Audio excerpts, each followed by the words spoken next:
Hello everyone, welcome to AI Product Builders. Dive into the world of AI with us every week as we chat with founders and business leaders, exploring practical tips for building and scaling AI products. Today we have with us Sriya. Sriya is the CEO of Persona AI. Backed by Y Combinator, Persona AI is where AI meets the future of sales excellence. Their mission is to elevate your sales game, boost your revenue, and redefine success. She is a seasoned entrepreneur, having co-founded ViralCopy, an AI marketing platform that not only sold number two on Product 10, but also garnered the support of over 2,000 users.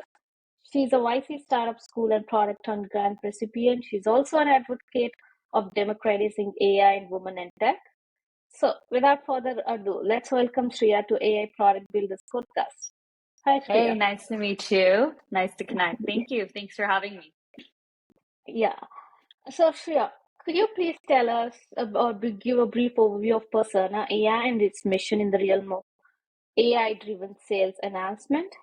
Yeah, so Persona AI basically consolidates different data providers and uses AI to synthesize insights and automations using first-party and third-party data sources. Mm-hmm. So what I really see with, the developments in large language models and with AI is this opportunity to take data from all these different sources and Mm-hmm. use AI models and proprietary training to give sales teams and reps one where like what does buyer intent mean and how can they catch that, and then also use AI to automate a lot of these Mm-hmm. processes to save time doing manual research all across the board. Got it. So, what inspired your creation of Persona AI, and how has the journey been since its inception?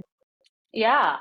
So as mentioned, I was also working on another AI product before. So Mm-hmm. was in this space. I also, me and my co-founder are ex LinkedIn. So through our time working at LinkedIn and working in the AI space, I think we've just learned so much and seen where the future of sales and prospecting is going to go with, the capabilities of large language models, and really this concept of combining first and third party data sources is what we see is going to be the future. I was at LinkedIn for almost 3.5 years Mm-hmm. working across the board on our like flagship app and also with our enterprise customers on our customer Mm-hmm. data platform. So was really able to see how valuable that was, because LinkedIn gave access to like both enterprise customers on like Yeah. profiles and like different data, but also as a user, like I would use LinkedIn to post, like look for jobs, post different content, and just saw how valuable that was and how useful that was in the world of sales, especially like now being a full-time founder myself. Like I'm on LinkedIn every day, Yeah. so I think it's just really understanding how can we make these processes easier. And I think just taking the insights from what we learned while working at a like enterprise company like LinkedIn, and also using our experiences building ViralCopy before.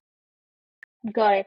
So, if I have to understand correctly, you were a product manager at LinkedIn. Like, Yeah, how did the product management experience, helped you to become a founder by yourself? yeah. I think as a PM at LinkedIn, you're kind of like a founder or like, kind of mini CEO for your product Mm-hmm. line itself. Yeah. So I think the same sort of skills translate very well into being a founder. I actually know many ex LinkedIn PMs who turned to Wow. be founders. There's actually like, I feel like a budding community of us, like ex LinkedIn PM to founder. And I think that just comes from this ability of, it always starts from like the big picture thinking and Yeah. also combining that both business impact as well as the user perspective, which is something I've always been super passionate about. And that's what Mm-hmm. got me into product management in the first place. So I think that's really where at LinkedIn, I was working closely, with our customers and users, getting that feedback and also tying it. I think it's not just like, just sharing user feedback, but like how can we improve the Yeah. business metrics and things like that. So it's that combination of strategic thinking and also working very closely with the engineering team, Yes. which is something I think it's not just, okay, like here's the features and here's what we need to do, but like, how can we actually execute on this? And, what is our strategy? Are we going to ramp this, to, especially at a company like LinkedIn? I think one thing they do really well is launch features for scales. They're very thoughtful about that. So just even understanding, I want to launch this feature. Okay, what is our strategy for launching this? What is the metrics we want to improve? What is the engineering bandwidth that we have? And, what is these timelines? Yeah. Which obviously translates very well into like a startup founder, because, I work with my team to understand, Yes. okay, like we have these customer requirements, we have these deadlines, we have these metrics. So I kind of see it's like, kind of putting all these, I see being like a founder and a PM is like playing a game of Tetris every day almost. It's like, Yes. you have to fit this piece with this piece and this piece, and somehow, it all has to work together. Yeah. Yeah, I think that's an advantage of being a PM. You see the big picture and you get to do everything, Yeah. That, Yeah. And I think yeah. even this collaborating with different business units, right? It's not just like you're the voice of the customer or engineering. There was many times at LinkedIn, I was working with like our legal team. I was working with our design Yeah. team. So you just wear like whatever hat What's is happening? needed for you. It's not defined, but I think it's one really important thing, I think, for a product manager or a founder is adaptability and Yeah. like speed to learning things. It's like, okay, I might not know this now, but what do I need to do to get this done? Or who do I need to involve? I think it's a lot also about understanding and aligning with the right people and like working together and bringing the right people to work together sometimes. Yeah, that's very interesting transition. So let's talk about Persona AI. Like, who are your Yeah. users? What do they do, and where are they from? Yeah. So our Um, users, so Persona is for sales teams. Our current users are, outbound agencies, mm-hmm, startups and companies. We mm-hmm, also have some like VC funds use us for different use cases, because what we basically do is that, I'm prospecting a company. I would, mm-hmm. how prospecting now, it's basically, I would maybe go to your profile, then I have to go somewhere else to get your work email. Then I have to go somewhere else to, understand what does your company do, find other people at a company, then craft a message. Then, there's all these different clicks.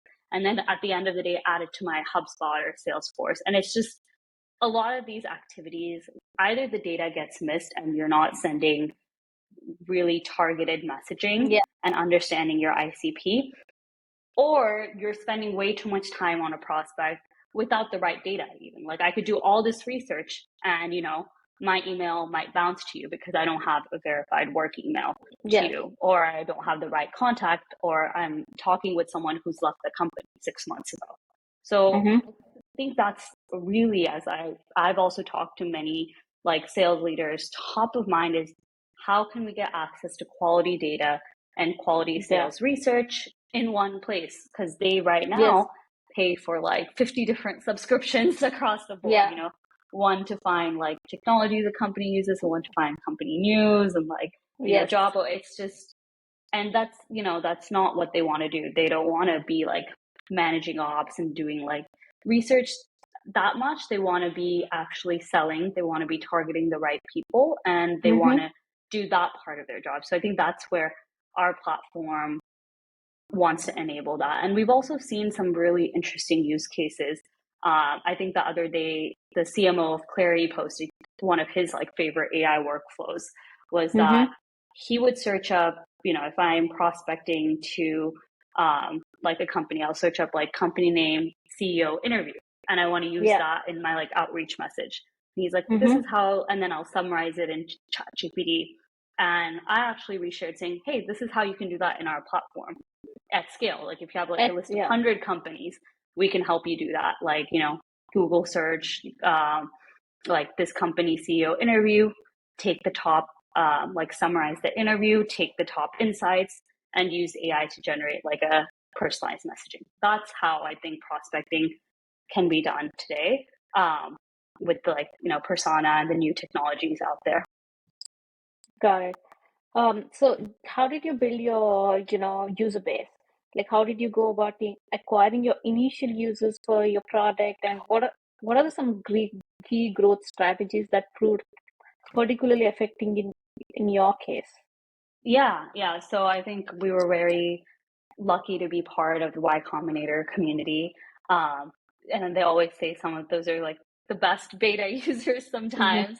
So really starting off, and then our other investor group as well, Stage 2 Capital. So really reaching out to our first degree network, Mm-hmm. um, onboarding them as beta users, and also partnering with agencies as well has proven to be a very effective growth strategy for us, because they're like the experts in this space, Yeah, right? They're getting hundreds of clients per day, and they might not have the right toolkit. So for them, it's got like, it. for them and for us, it's a win-win situation, because they can save their clients costs on their sales stack.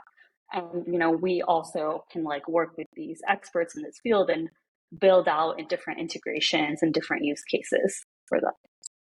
Makes And I sense. think third growth strategy that's been Mm-hmm. working really well, and we're going to be doing a lot more, is I think it's around content and content education. Um, Okay, and this whole aspect of like social based selling, got it.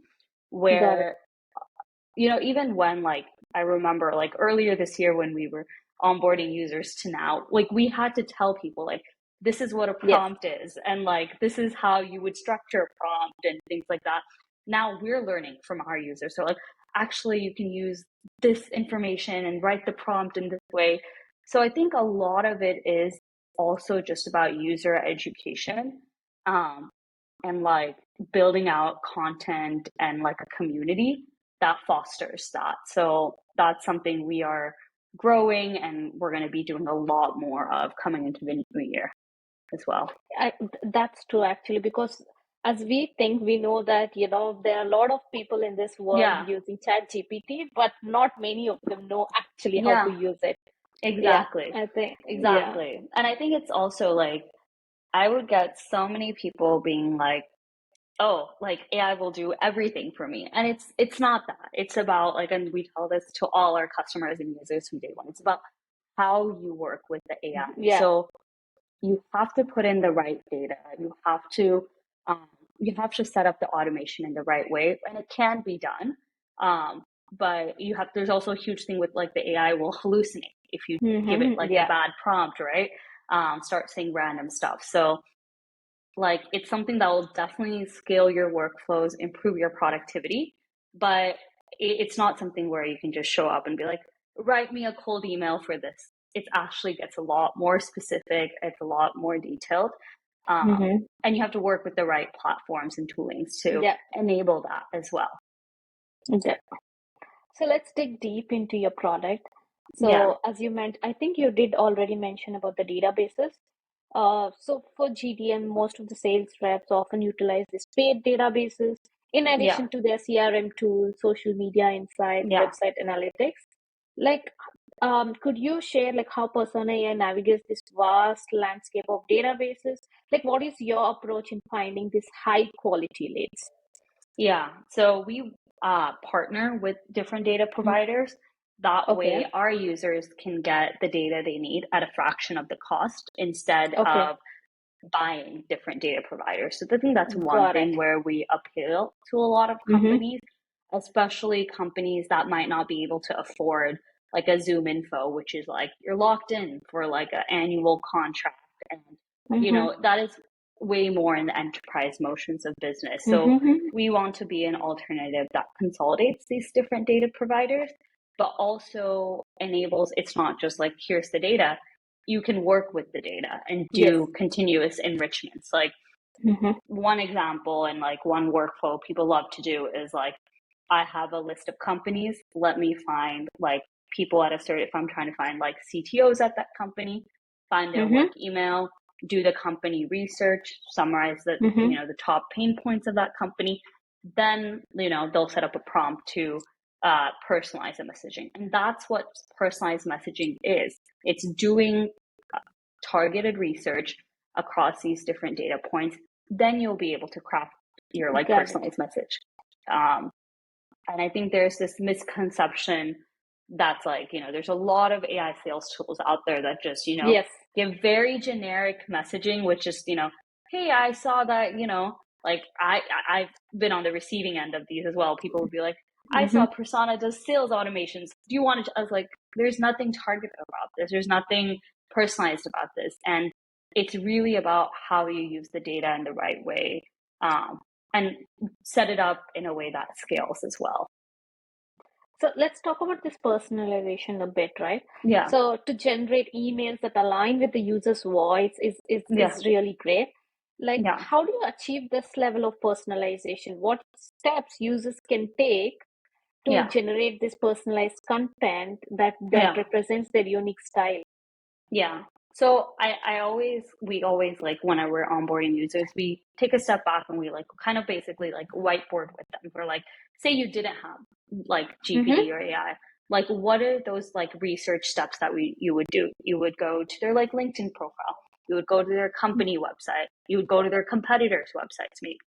And then we take each of those steps and see how we can replicate them in our product. So it replicates like, okay, these are all the data that you need. And then you get to your prompt, right, to generate that messaging to make it personalized or targeted. When it Got it. comes to that prompt, basically you will have all the data you'll need to just help it generate at scale already. And to make it match your voice or tone, we give them the opportunity to train it based on examples as well. Like these are high performing like emails with like a higher click rate. So I want it to be in this tone, and they input the examples into the prompt. And this is something I've seen work really well when you're working with GPT, is this example based model of like, I want it in this tone with this, Got and it. like, here's an example of how it should, like the output should look like. And that really helps. Got it. So regarding the ICP, right?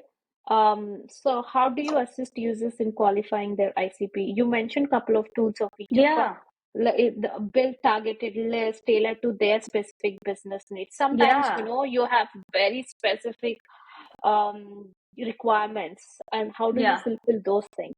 Yeah. So that's where like actually someone recently posted a tutorial using us where they would find work emails and find out the ICP of the company that they're targeting. Like, okay, if I'm selling to Persona, who is Persona selling to? And use Yes. that in their messaging.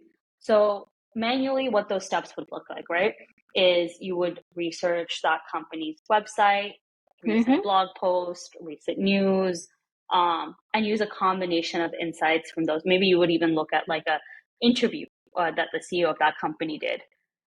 What we do is we're able to get that information for you at scale. So you would just literally run an enrichment on Persona's platform saying, here's the company website.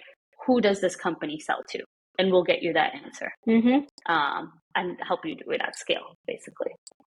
Yeah, and one more question regarding this is that most of the time, the data you have on the internet or data you have in the databases is outdated. Like, how Yeah. do you make sure you're providing the right data to your users and qualifying the leads based on that? Yeah. One, we get real time, like web search and like data from there.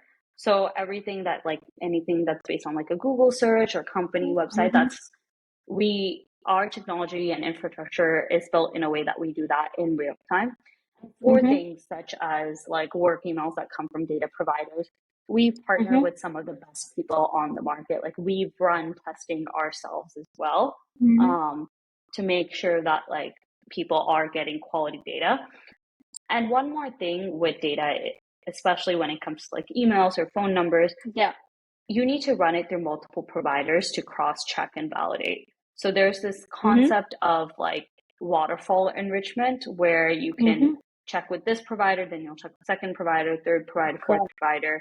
So it's about combining different data sources. And this is what sales teams do like manually now by subscribing to different places and like checking in different sources. Like they might get the work email on their CRM, but they'll go double check, on like a LinkedIn page, and they'll go double check in some other place. So it is a process, and like it's just about also, increasing your chances of success by combining different providers in one place. So if I have to ask, like, how much time are you reducing for a sales rep? For example, if I take 30 minutes to research Mhm. about a company and find a qualified lead, how much time Persona AI does that for me? In minutes almost. So if you Mm. already have like the starting point of like here, even if you just keyword search of like I'm looking for these companies, Mm-hmm. like in minutes, depending on how long. I think people have run campaigns with like 10,000 contacts they've enriched, and for 10,000, I think that we were like able to run through and do it within the day, um, if not a couple of hours, then like double, triple checking that data. But just think about like, in one use case, the number of clicks and like even processing the information, Yeah. right? Like we as humans, like I would need to go to your website, your LinkedIn profile, Yeah. like news. My brain needs to process that information. And I'm just looking for like, a couple of key insights for me to first understand and then also use to like, reach out to them and sell to them. And I think that's really where this concept of like synth AI is what, we've always been really excited about with Persona. Mm-hmm. Um, we talk about generative AI a lot, which is like, okay, you put in a prompt and you want to see this like long article, long blog post. Yeah. But I think where we've always seen, especially in enterprise and business use cases, is around synthesis AI, where Mm-hmm. we, process different data points and informations to give unique insights, which is not possible before because the AI can process large Okay. amounts Yeah. of information. And Mm-hmm. I think what gets really exciting is beyond that like first step of like, okay, here's my information, process it. It's something that will continuously learn as well. So as prospects are responding, as we're seeing like, okay, for this company or this prospect, this buyer intent is a high signal, then, Mm-hmm. we can repeat that process and, the AI will understand this is what will make them convert. And I think that is like the next, chapter that's going to be super exciting. We're going to see some really cool use cases there. Yeah. So talking about your technology, right? Your website mentioned that you have your own proprietary AI models for lead Yeah. scoring, data Yeah. enrichment, surfacing leads, right? Yeah. So can you provide more insights into these AI models? Like what specific criteria or parameters do they analyze to score leads or ensure alignment with Yeah. ICP? Yeah. So that's something where we, in a way, kind of just like build an agent per se for Mm-hmm. our customers where we sync with their HubSpot or Salesforce. And, we understand from them like, okay, like email engagement is a very high intent thing. Got So it. that's where the agent will prioritize that for ICP scoring, or they'll say Mm-hmm. like certain keywords in our interaction shows high interest, or they'll tell us that like, and this is something the model continuously learns. And that's where I was mentioning some of the more exciting parts is Yeah. uncovering these, different interactions or even like account updates around things Yeah. like, oh, this company recently raised funding. That's like an intent-based trigger. Yes. Um, or, and it's not just even these generic ones. We've even seen like, and this is something companies and sales reps manually like, okay, whenever they hire like a director of security, this is a time I want Mm-hmm. to reach out for like my security company. So they'll be like monitoring the company's like hiring page to see, okay, this person just got promoted to director of engineering, I need to reach out. So Got it. what we want to do and what we're already doing with customers is platformizing these because it's just a matter of like connecting with different system, consolidating and like putting our models to work to analyze these different data points. Makes sense. So, what are some technical challenges you have faced while building these models, Persona AI in general?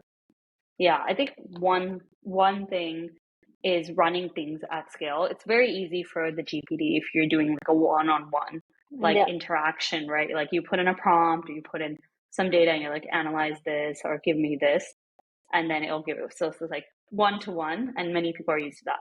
But we run it for like thousands at once Yes. and running that for multiple customers and make sure like, the Yeah. systems don't break. So that is something where we had to build our infrastructure in a way Mm-hmm. to handle those use cases. Mm-hmm.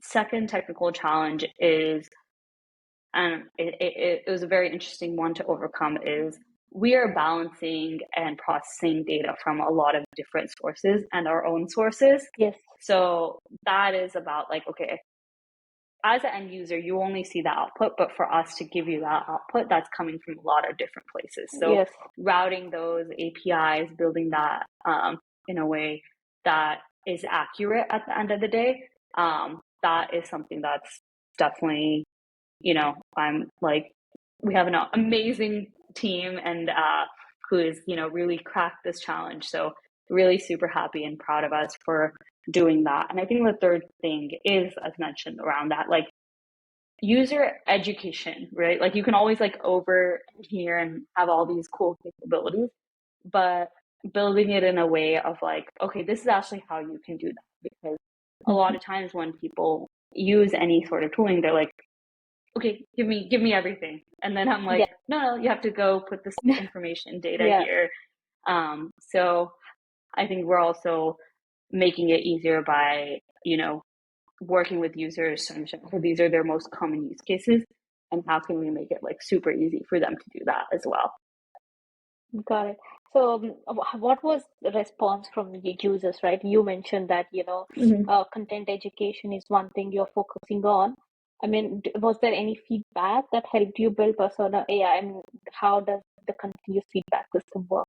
Oh yeah. So we are very like close with our customers. We also are like have our own like Slack community where our customers and users like help each Mm-hmm. other. So it's a very community Mm-hmm. based approach to all of this. Like we're also learning from our customers of like, oh, these are like the best way to write these prompts, or like they ask, can you build this workflow in this way?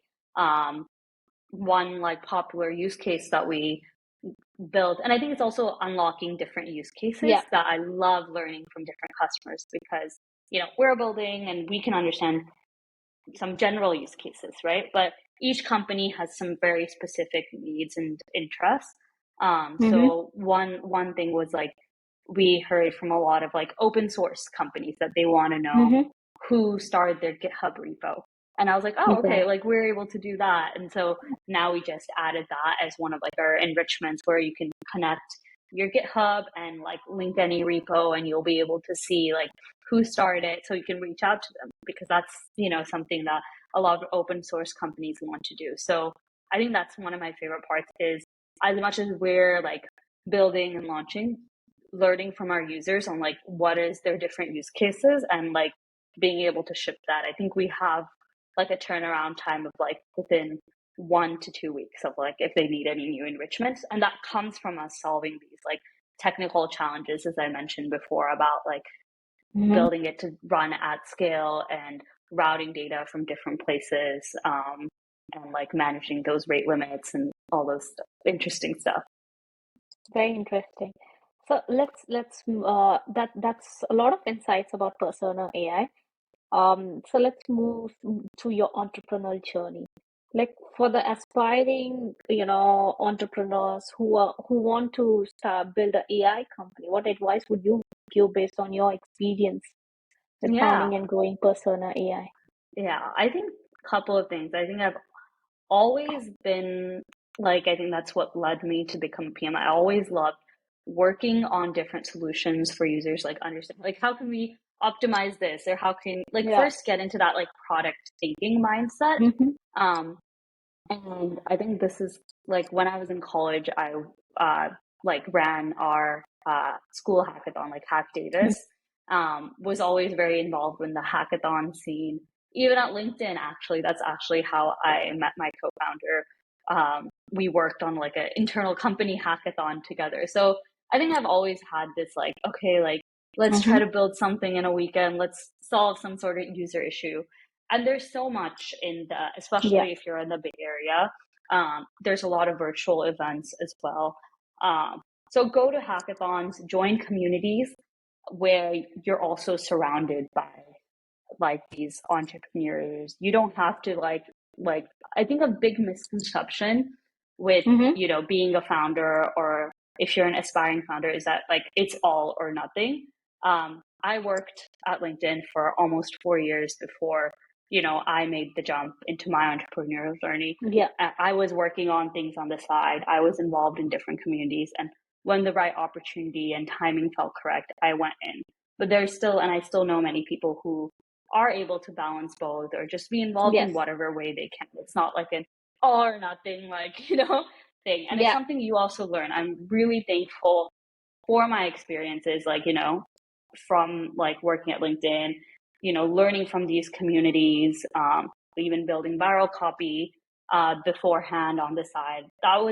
I think all those experiences led me to Do help. be Yeah. successful with Persona today. So I think everyone has a different journey. It's not some I think there's this stereotype of you're some college dropout from Stanford or Berkeley, like the very generic. I think everyone's journeys look very different. It's just about surrounding yourself with the right people and communities, and also just taking action and being involved in whatever way Yeah. is possible.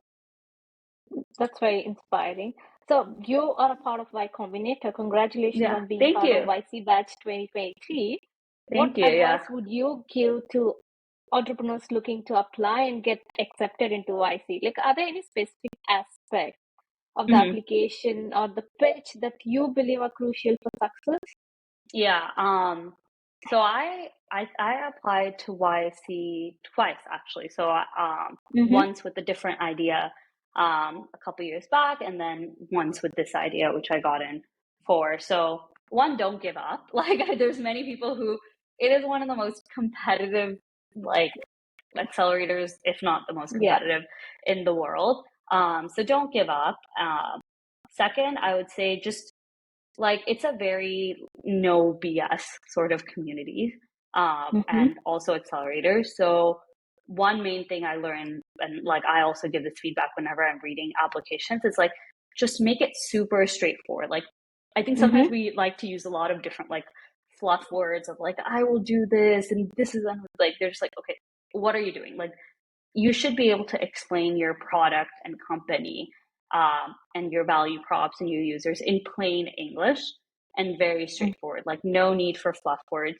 And obviously, I think they keep stressing this, and it seems like the most obvious. Work with your customers, work with your users. Start from there. Don't over engineer any solution. Mm-hmm. Even if you say I think we've seen waves of hype as well within the tech community.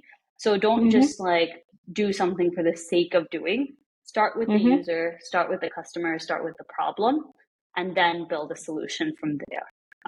That's the main thing. I think there's a lot of people I want to do there's a lot of entrepreneurial energy that comes from I just want to do a startup, and it's no, okay, you want to do a startup, great.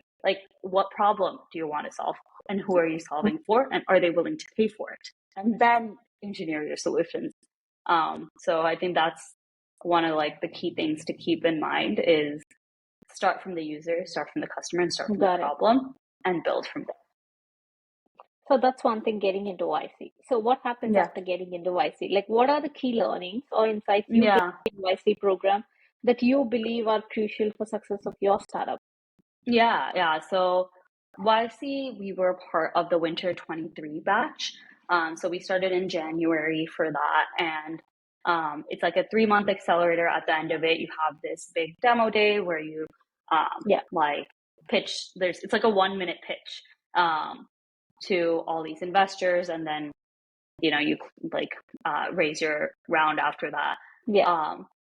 And I think this is one thing I was always and maybe surprised me a little bit as well. It's it seems it's actually much harder to do a 30-second or 1-minute pitch Yeah. than a 10-minute long.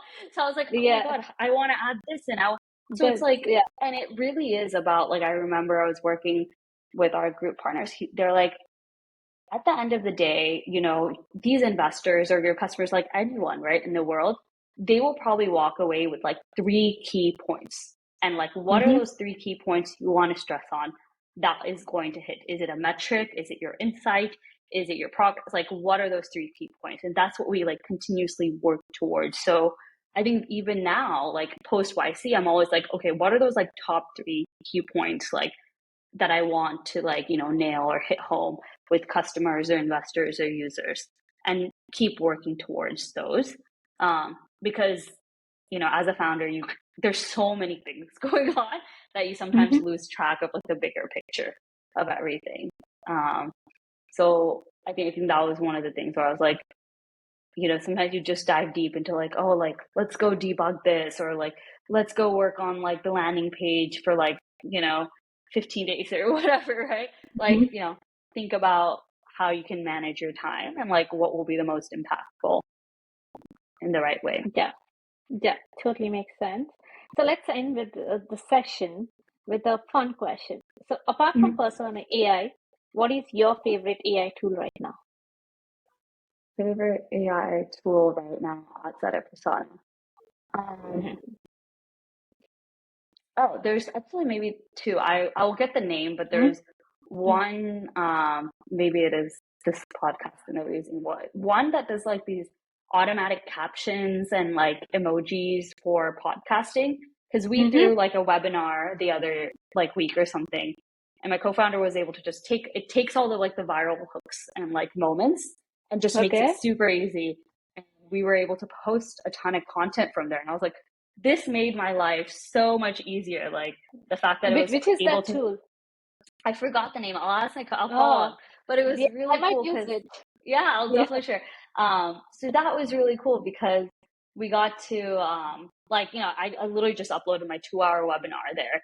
And it gave me the content with the captions and everything. I was like, wow, that's super cool that it's able to do that. So that's one.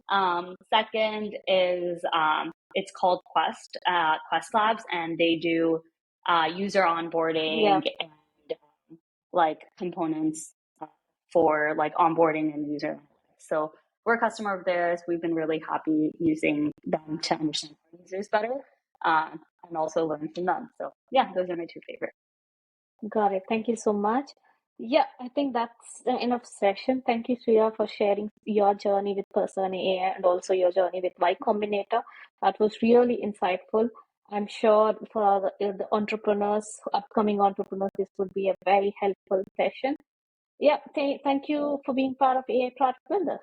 Thank you, Sri. It's great chatting with you as well. Thank you.